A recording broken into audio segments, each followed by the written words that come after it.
Greetings, people from the future, to this older video from Dread. I don't even know when I made this.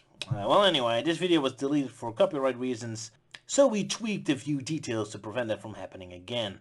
Thanks to Melting Man, who edited it for me, and got an extra bonus cameo appearance in this video as a result. So in this video, me and a friend of mine, Wrecked, talk about the music in Sonic games. Now, I'm not entirely happy with this video, as I really should have re-listened more to the soundtracks I didn't really like, for fairness sake. So I'll add a quick epilogue at the end where I give due to some games I changed my mind over or neglected to mention. Anyway, here's the video proper. Enjoy, or something. And welcome back, I'm Roger. It's the year 2017, and it's about time we have diversion and proper representation here on this show. So let's welcome another fat bearded white guy. Here's Wrecked. Hey there. And today we'll talk about Sonic music. It's been requested to me a lot, and of course we have Sonic Force's brand new songs to address. Now, I feel uncomfortable talking about music since I don't have that much to say about it. It's not really my forte. Same with my regular co-host Luke, who didn't feel comfortable talking about it either. Fortunately, that's why we have Wrecked. Even though most of you people probably don't know him, you might actually know his work, since he's been the writer slash director slash Big the Cat of the Sonic Paradox Sonic Heroes musicals, such as Seaside Hill, Seaside Denied, actually. So he seems qualified to talk about music. Sonic, look, there's whales in the ocean. Punch him! No! Don't wanna cause a commotion, sort of. The Heroes musicals are a drop in the bucket for my musical resume. I spent an unhealthily long amount of time studying video game soundtracks, and often compose original game tracks such as this one from an unreleased platformer.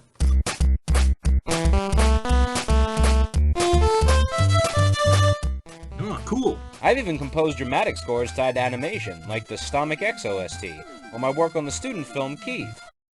Huh, wow. And of course, I'm behind an original musical based on Undertale called Undersong, with over 40 numbers spanning every genre from jazz to rap to classical to metal. Okay, you're super qualified. And I voice act for you. There's real music to my ears. Sonic music. Despite opinions about Sonic stuff usually going all over the place, if there's one thing most people agree on is that the music is awesome. Sure, people might agree on what specific individual songs, but generally speaking, there's always a truckload of tracks people love. Let's start with the new songs from Sonic Forces. Together we can show the world what we can do. You are next to me and I'm next to you. Pushing on through until the battle's won. There's a brief reminder what it sounds like, the Sonic Forces main theme. Seems to have an unbalanced reputation. Some like it, some dislike it. I have to admit, I needed some time to get the singing to sound natural with the music underneath. But yeah, I'm loving this. And the second major song release was Infinite's theme. Here's a brief reminder. With everything you know has come and collision with dying rising high. The scars remain of we'll find in the ashes. Fist Bump is a valiant effort to try and combine all of Sonic's past theme styles, with the epic orchestral strings from his world, the anime feel from Sonic Runners, even the rapid tempos of Sonic Unleashed levels, and the gloriously corny teamwork focus from Sonic Heroes. But I wish Hoobastank had written the entire song. It's pretty obvious Douglas Robb was brought in to do a professional with lyrics job on top of a track Otani designed to be instrumental. But it's far from terrible. Infinite's theme is much closer to that genuine adventure feel, with a single team writing both music and lyrics that fully complement each other and give the character an immediately recognizable presence and mood. Overall, the edge is definitely back, and many of the tracks are reminiscent of the adventure era, especially Infinite's theme. But will that edgy music actually accompany a game that deserves it, or is it pandering without substance to the Sonic Adventure fan demographic? Only time will tell what kind of soundtrack truly awaits us for Forces. Hopefully one that joins together as a full product and not just a random assortment of songs. The Edge is definitely back. You sound like a real reviewer show host weirdo, you know that, right? This is just a dumb show about dumb people. No need for doing that. Well, the thing is, I always thought with Sonic Lost Worlds is that there's a little communication between the separate teams, that the entire game feels like every department of the team worked on their own separate little corner of the project and everything is piled on top of each other by the end, so the elements never really flow together well. I get a sense the same happened with this song, Fist Bump. Instead of designing this song from the ground up, it's like the instrumentals were made in its own little vacuum. The lyrics were written in a void and then combined together. Since it has strange pacing here and there, it makes it feel a little bit uncomfortable. Still doesn't bother me that much. Song still has a nice energy to it, and after listening a couple of times, it really flows well in my head. And I'm very happy the lyrics are very cheesy. Yeah, it's nice after all the hyper self-aware postmodernism that they're willing to go with the flow again and just go for it. A little cheese can make it go down smoother when done right. Seems to be a lot of concerns that the lyrics are too cheesy or weird. Surprisingly, a lot from the Sonic Adventure 3 group would have thought they'd celebrate anything ending the era of eternal detached sarcasm. But yeah, it got me to think, how super important are lyrics really? I mean, I never really care much about them in songs, in general. A song's more about an energy, a movement. I don't think songs are a good medium to get complicated language or messages through, at least not with pure word choices. It's more about setting a mood or exploring an atmosphere, unless you're rapping or some musical or something. Music makes it more abstract, more emotional, more like poetry. I mean, how many songs don't there exist that try to convey something complicated, like a sarcastic message or a twist or something, just for audiences to completely miss the point and celebrate songs for the wrong reasons? It's sort of hard to explain. Sometimes people catch sarcasm. The bigger the audience, the greater the chance. And it also depends on what they know the creator for. Randy Newman's best known for his songs in Toy Story and Monsters, Inc., but his breakout hit was a sarcastic piece on racism called Short People. Even though it's supposed to be a satire on how we see racism as definitively making someone worthless because of stupid reasons, it's played completely straight, so a lot of people don't realize it, and Newman isn't known for satirical music. Yeah, unless you already have a clear reputation for being sarcastic, like Weirdo Yankovic, I think the majority of people won't be looking for sarcasm and just take it straight. You have to recognize your jokes too. Newton's I Love LA is a satire on Los Angeles, but most of his jokes require some serious knowledge of Los Angeles, so most of the jokes go straight over my head. And not just sarcasm, any song that has a message slightly off from the general tone, like Michael Jackson's Beat It. I always took that as a straight badass song celebrating cool street life with the rocking music and the cool lyrics. They kick you and they beat you and they tell you it's fair, yeah, cool man. And then you actually pay attention to the lyrics and it's, oh, the song is against the violent street life. Swallow your pride, don't get yourself hurt, preserve yourself, don't waste your life on proving yourself to be cool. Just stay home and do your homework and brush your teeth. Guitar solo, yeah, oh, rockin'! Dun, dun, dun, dun. When writing sarcasm in music, if you want absolutely everyone to realize the sarcasm, you literally have to be that Boom episode where they sing, "This is the song you've heard before." Beat the audience over the head with it. Anyway, so English isn't my first language, it's Dutch. And I remember when my brain was still in the process of deciphering the English language, I had this in-between period where I recognized some words, especially if they had a nice ring to it, some punch to them, and loved those words. Didn't master language enough to be able to put them in the context of real language, real meaning. They were just cool words. I suppose it's comparable with anime fans loving their kawaii and sugoi and such, when certain words get stuck in their heads and they have this bond with those words, even if they can't really truly understand the language yet. So I tend to think that a lot of foreign music bands who use English as lyrics tend to have that kind of approach. Eurobeats music and such, that they use English words because they sound cool, like they're instruments. Just using the words for the beat, the punch to them, more so than straight communication. And that's where you get those cheesy lyrics. Follow the heart to your dreams, my passion burns through the fire of my soul. Means nothing, it just sounds cool. True, but Fistbump's lyrics were written by a native English speaker. Alright, just trying to figure out where this type of songwriting comes from. And even when you do know the language, you got those drunken idiot songs a lot. Music to bulge out in the bar when you're drunk. Après-ski music and such. Songs deliberately designed to be just fun to sing, especially when your brain is turned to mush. Drinking songs, pop songs, just a collection of fun words to sing.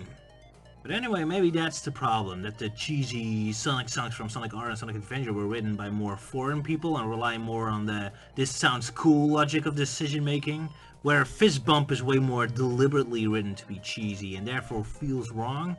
Like the word fist bump, it's too straight, too deliberate to work as cheese, I think. Sounds like something marketing came up with, to be honest. Adventure at least felt more genuine, but Crush 40 had Johnny singing the lyrics, and probably writing them too. Yet again, a native English speaker. But Jun Sonoy, hope that's how you pronounce it, probably affects the decision-making with the lyrics too, telling Johnny to make the lyrics more cool or whatever to his taste, and therefore creating this endearing cheese factor. That's possible. Special News Bulletin. This afternoon at exactly right now, Sonic critic Luke the Fox had the following statements about Fist Bump and Infinite's theme. It sounds really generic with its lyrics about the power of friendship. It really reminds me of that song parody of Crush 40 songs from that Red Hedgehog video with the screaming death metal music. It just didn't feel that catchy to me, nor did it have that feel of war. You know His World from Sonic 06? Despite that game being a bit dodgy, that song had a real feel of epicness and fitted the darker themes of the game. The Fist Bump song is like, yeah, we're going to have fun with our friends while the world's being destroyed by giant robots. When I listened to Infinite's theme, I was like, wow, this feels dark and gritty. It reminded me of Supporting Me from Sonic Adventure 2, as it had that same feel. It makes you think that this guy might replace Shadow as the ultimate edgelord and is more edgier than the Edge from U2. Back to you, Roger, and his evil twin. Anyway, that's enough about Sonic Forces. Now, Sonic songs in general. Where to begin? Of course, Sonic games from the chiptune era have good music with a strong melody, because they come from a time when video game music had to rely on strong melodies to make up for the limited amount of instruments they had to work with.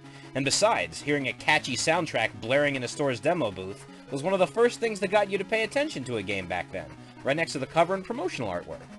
But even when Sonic games moved on to CD consoles and started to experiment with more musical genres, melodies always kept an important role in the music. Well, they're Japanese games, and the Japanese always seem more shameless about these things, which I like. We Westerners were always embarrassed, always holding back. Keep it subtle, keep it mature. The audience need to make up their own minds, don't be overdramatic, don't be manipulative. The Japanese, they don't care. They see it as one big event. Pound the audience into submission with the music. It's glorious! And of course, notice as soon as the Western took control over the Sonic games with Sonic Boom, powerful music immediately went out of the window. Poor rise of lyric, reducing itself to the same jungle drums as every modern AAA Explorer action movie. The 3DS ones fared a little bit better. That being said, there are tons of Western game composers who love themselves some good strong melodies too, such as Tommy Tallarico's work on Earthworm Jim for the retro age, and Toby Fox's work on Undertale is a more recent example. But yeah, most game developers will choose music that's more subtle and retained. When it comes to Western Sonic music, at least Spinball and Sadam had some good tracks. Whoa, let me backtrack and clarify myself a bit. I'm talking about modern video game music then. As you mentioned before, in ancient times, music was a vital aspect in getting people to pay attention to your games, and so strong melodies were important all over the map. It's when CD quality music could be implanted that the difference in music intensity started to happen. When intense graphics could capture people's imagination more so than just the music. So not quite in the PlayStation 1 Sega Saturn days yet, it was still a transition period, but especially from the PlayStation 2 time on did I notice a decrease in interesting video game music, unless it's from excited crazy Japanese developers or in deliberate callbacks to the past. Well, and obviously music games like Guitar Hero are an exception. I'm probably digging my own grave here. Back to Sonic! I can't really tell what makes Sonic music so special on a technical level. Although I think it has largely to do that it exists in this weird limbo in-between world between real pop music and traditional video game music and managed to get the benefits of both. Even in the classic days, the music seemed extremely pop-orientated. I'm pretty sure this Bridge Zone theme track was later used in a Janet Jackson song. And of course, can't forget all the Michael Jackson involvement rumors. Even if it's untrue, the composer must have definitely taken some inspiration from him. Michael Jackson defined 16-bit era Sega, even outside of Sonic. He was a huge cornerstone in the Genesis's early marketing push. If you watch early news stories on the Sega Genesis, you see a huge focus put on how much developers focused on capturing the spirit of the times, taking direct input from Michael Jackson on the Moonwalker licensed game, programming in his dance moves and splicing game footage into his music videos to sell how accurate it was to them.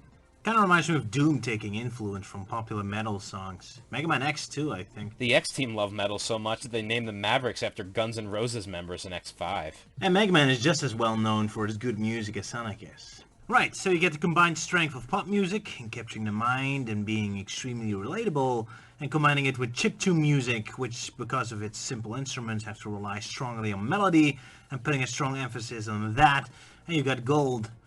Honestly, I'm not much of a pop music fan, generally speaking, mostly because they all tend to sound the same if you listen to it for too long.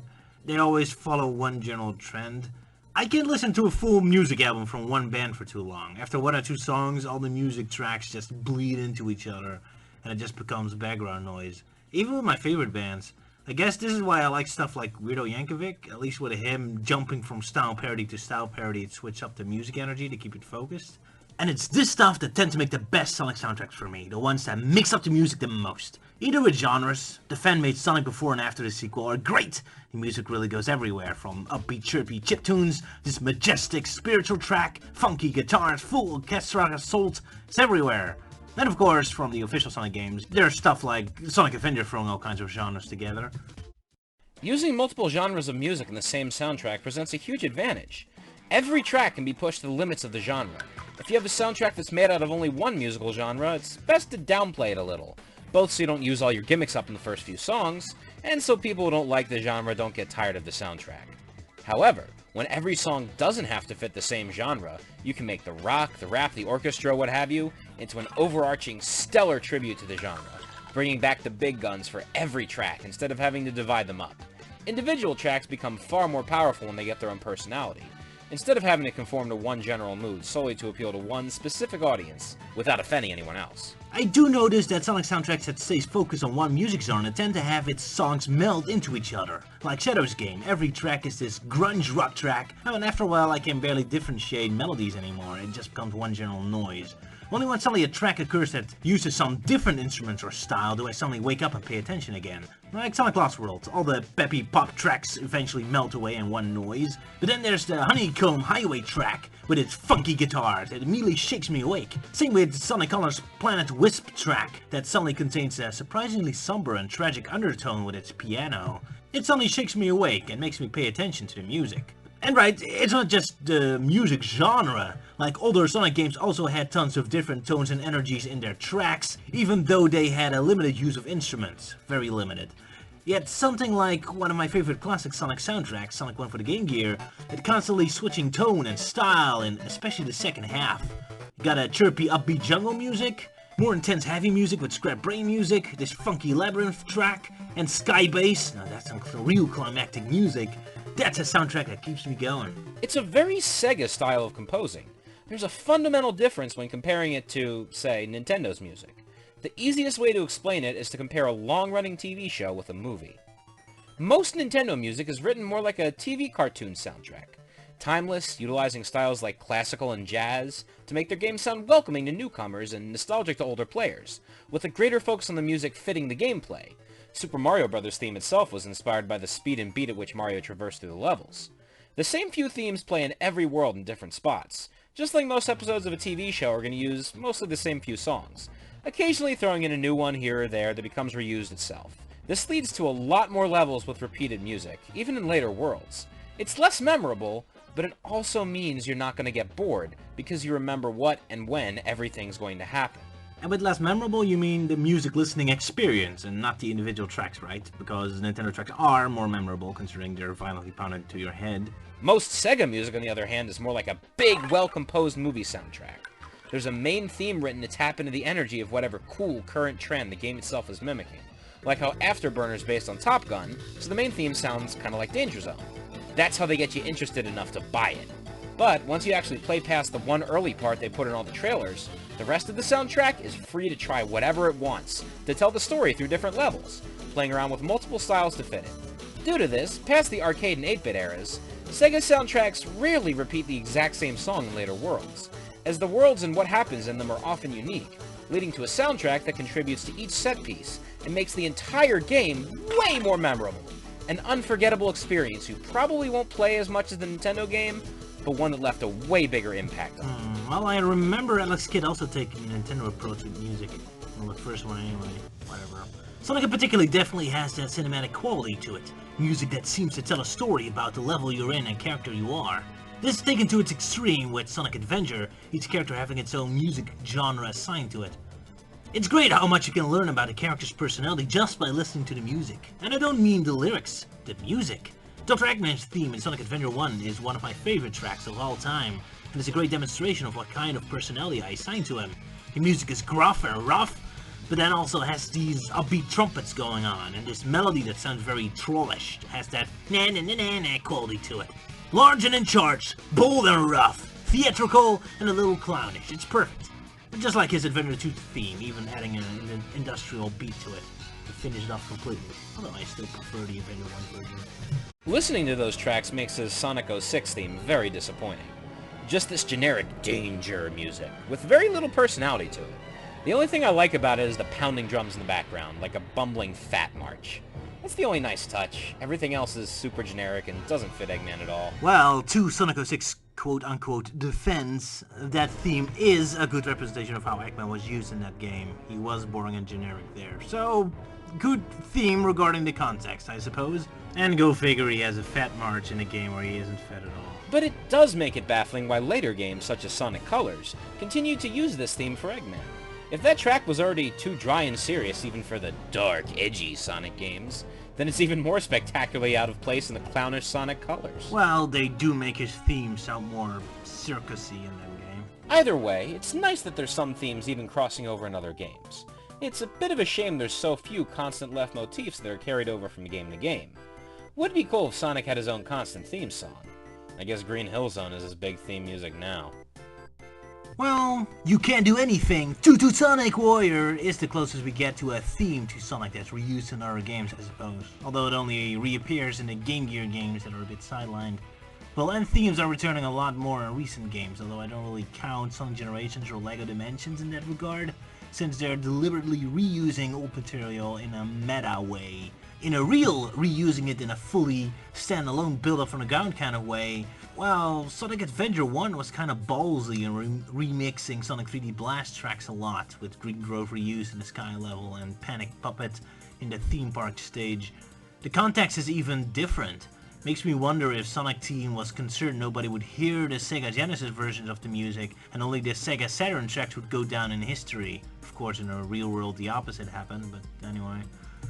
It makes me wonder if this kind of thing will ever happen again, Sonic Team repurposing an old song again, as a standalone song, not in a meta-specific reference kind of way. Maybe they only could do that in the olden age, the olden days before the internet, before people could get outraged over Sonic Triple Trouble reusing a Sonic Chaos track and such. Because people didn't remember songs from obscure games, but now there's always going to be an army of ultra fans that will immediately uncover your horrible secrets if you repurpose an older song, especially without purpose. Ah, talking about Sonic 3D Blast, eh? I have a few things to say about that game, because it's quite fascinating in how the music in the Sega Saturn version is completely different than the Genesis version. Now, sometimes different versions of games can have different soundtracks, whether it be regional differences or basic ports. As for Sonic 3D Blast, the Genesis version has the same kind of upbeat energy with its music, with practically almost every stage in that game. I do like some of the tracks, but sometimes it kind of feels like there's not much variety and they kind of blend in with each other. Now the Sega Saturn version is much more atmospheric.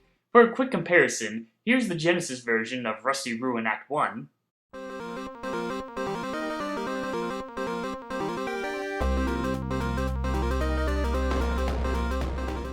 Now here's the Sega Saturn version.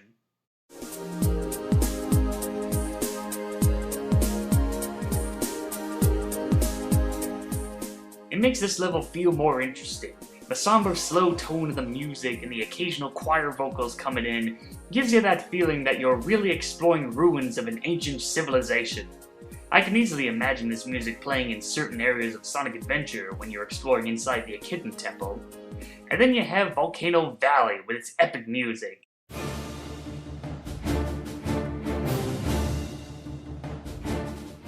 Love how the strings are very intense, gives you that sense of danger and adventure as you explore this lava-filled area. And then it gets even more intense in Act 2.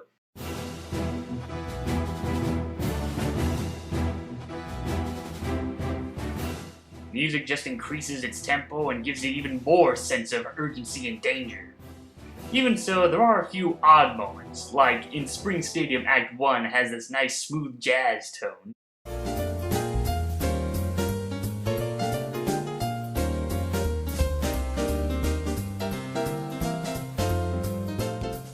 Then you move on to Act 2, and it's just straight up circus music.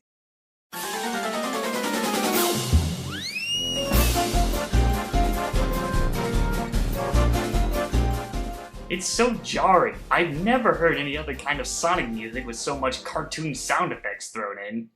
So yeah, while the music in the Genesis version is nice, I still think that the Sega Saturn version is criminally underrated. I never hear any of the tunes pop up in any fan-made Sonic projects or parodies, and it's a real shame Sega never bothers remixing any of those tunes. I'm sure it's because of copyright reasons, like with music in most Sonic Genesis games. But I just wanted to give the Sega Saturn version of the soundtrack some more attention. Now, off I go to find a translator to help me with those Sonic Dash and Spin mangas! But yeah, that's reusing songs the development team might have had feared were wasted and would never be heard by an audience, so were given a second life. As for full-on motives and recurring themes, well, now I think about it, Tails' theme from Adventure 1 actually shows up a lot, in Black Knight and in Lost World. Kinda weird since Tails' story arc from Adventure has been largely outgrown in the modern games, so the theme isn't all that relevant to Tails anymore. If anything, the cutesy "I wanna fly high" song is almost ironic with modern Tails. Less, I'm an adorable little kid dreaming of a better future, and more, I'm a smug bitch who's better than everyone else. If this was a musical, it'd be a nice dark reprise of his theme. Oh, that kinda reminds me of this hidden joke in Disney's animated Beauty and the Beast soundtrack. It doesn't happen in the live-action version. I was looking for it. Probably too slapsticky. But anyway, so you have that big musical number, Be My Guest, where the furniture is welcoming Belle as a guest to the castle and serving her dinner. Be our guest, be our guest, be our guest. Then by the end of the movie, the villagers are attacking the castle and the furniture start attacking them. Now if you listen carefully to the background music, you'll notice it's the Be My Guest theme, except now as a hectic battle song.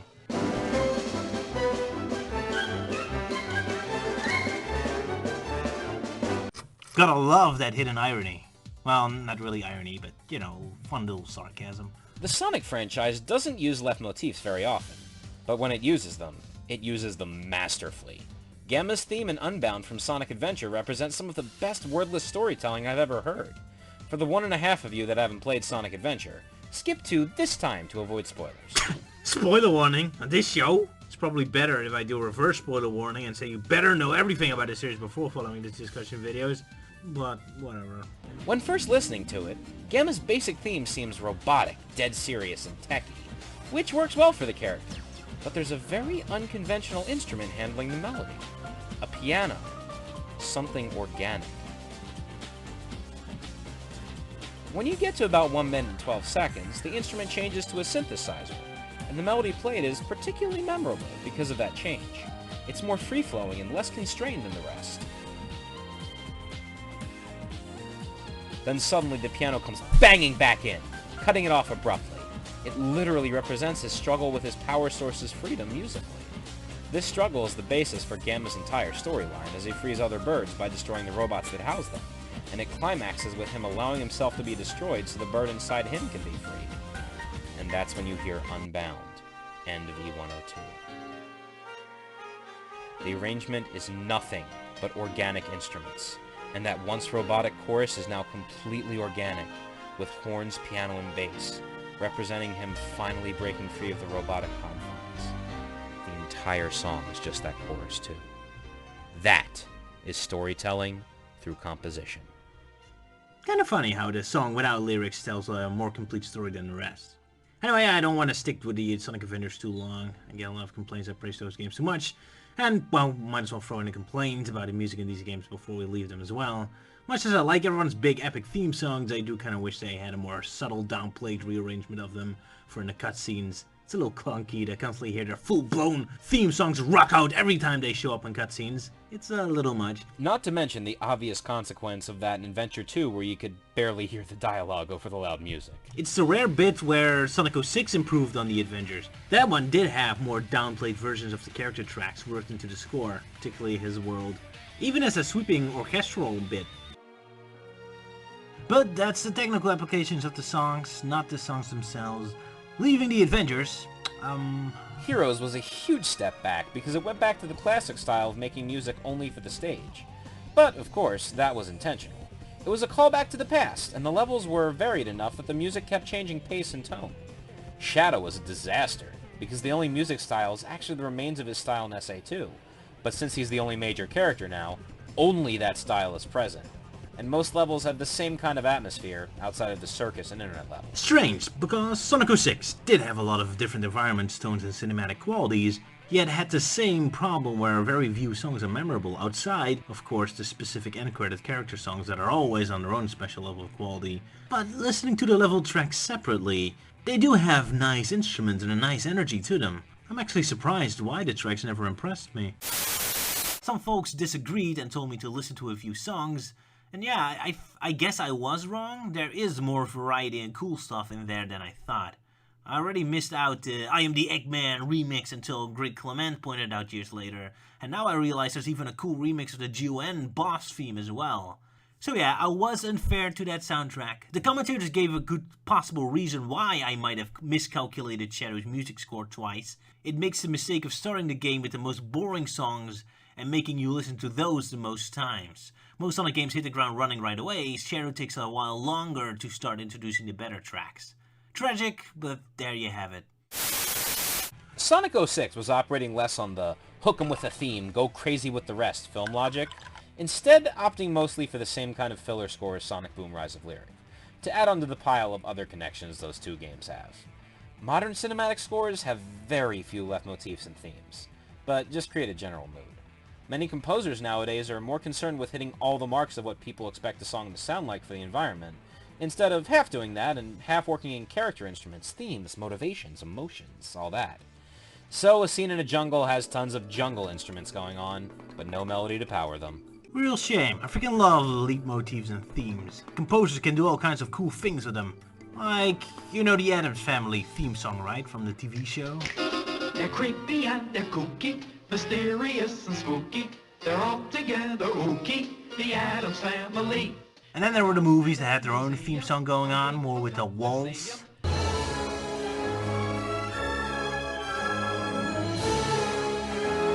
So then in the second movie there's this hectic tango going on, and the soundtrack is great. It's like a tango duel battle between those two themes. First you hear general random tango music, but then the TV show theme starts.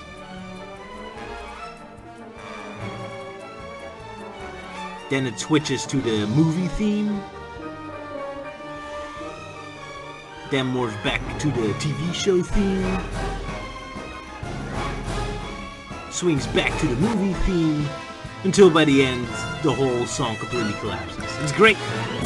Those kind of dueling banjos moments where the music itself is one with the action on screen are always fun. Back to Sonic. The poppy sweet reboots in 2010 and later are attempting to create more of a timepiece experience, where you can clearly tell all of the music's by the same artist, for the same game.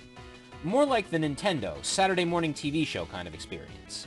So it's more on the quality of classic games again with strong melodies, but no longer with the pop music or cinematic qualities from the classic and adventure games, which is a bit of a shame.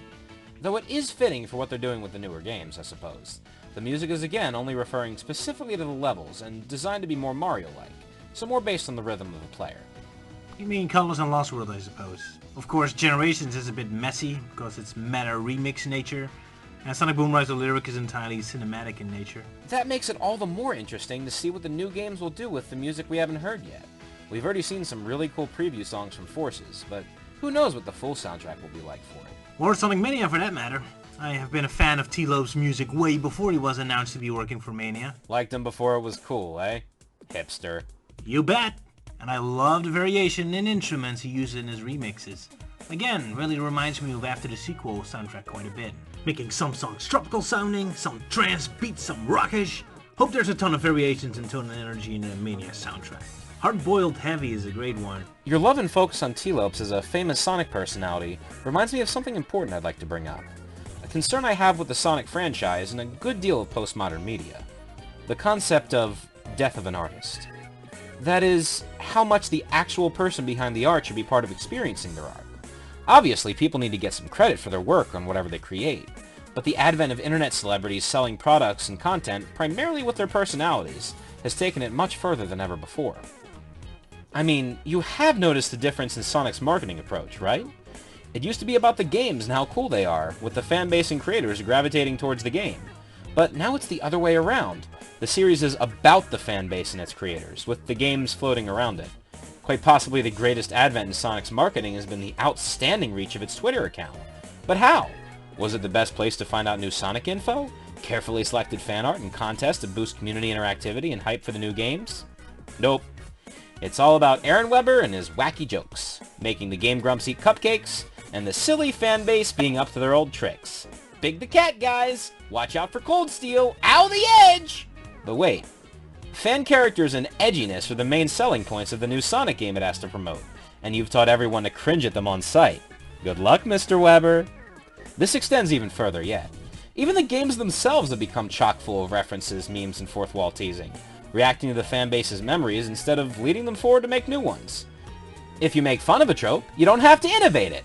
Thus, Sonic's games now often turn into a stand-up act about how dumb Sonic's games are.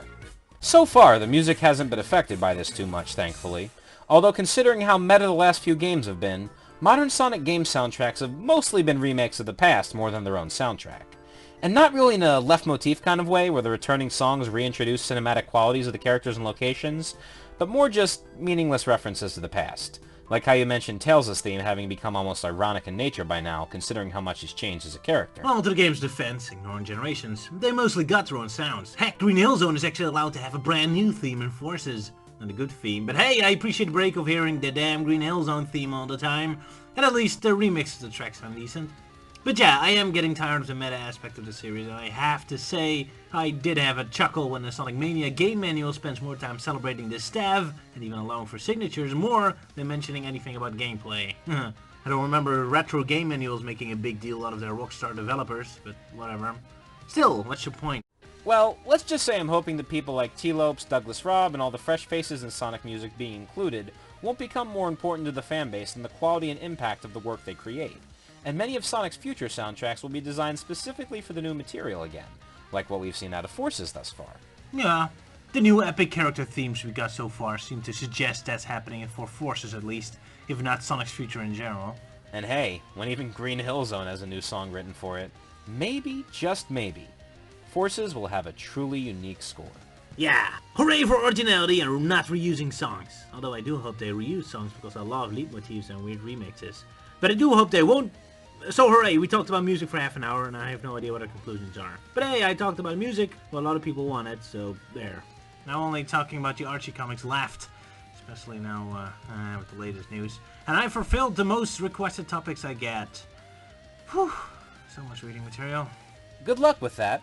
Yeah, so, and I still haven't talked about Archie, naughty me. So, brief epilogue, I'm not very nice toward the Shadow Hedgehog soundtrack, but after re-listening to it from viewers' recommendations, I did find a lot more tracks I immensely enjoy, and particularly from the sillier levels, probably because they bring in some variety, which was my initial complaint anyway.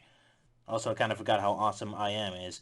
When talking about Sonic games remixing random songs from the past, I neglected to mention Sonic Chronicles doing that. Didn't notice that during my initial playthrough because I wasn't really paying close attention to the music for obvious reasons. But yes, it does have a lot of random old soundtracks worked into new contexts, which is kind of cool.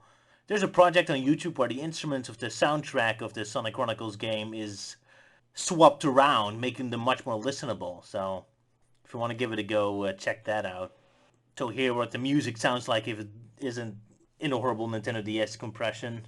Not that it's the Nintendo DS fault, I mean there's plenty of awesome soundtracks on the DS. Just Sonic Chronicles didn't really... I guess just Sonic Chronicles just didn't configure their compression very well.